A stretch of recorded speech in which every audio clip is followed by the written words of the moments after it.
666,604 pesos halaga ng droga na samsam. High-value individual arestado sa Batangas.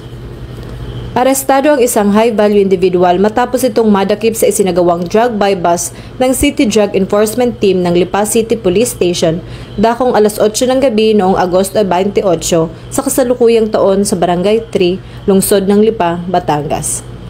Kinilala ni Police Lieutenant Colonel Rix Villarreal ang naarestong suspect na si alias Jepong, 38 taong gulang, nakalista bilang high-value individual sa Lipa CPS, drug watch list at residente ng Barangay 3, lungsod ng Lipa, Batangas. Nakumpiska ng mga otoridad ang 14 transparent plastic sachet na naglalaman ng hinihinalang shabu na may timbang na 98.03 gramo na may standard drug price na 666,604 pesos, Android phone, pouch at drug bust money. Ang naarestong suspect at ang narecover ng mga piraso ng ebidensya ay dinala sa Batangas Provincial Forensic Unit para sa laboratory examination para sa tamang dokumentasyon at disposisyon.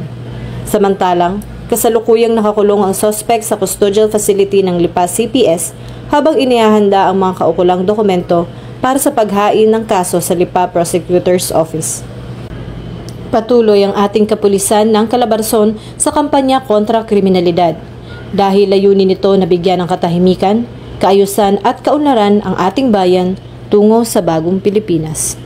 Mula rito sa lalawigan ng Batangas, ako ang inyong Police News Network Correspondent, Patrolwoman Bernales, alagad ng batas, tagataguyod ng Balitang Pulis.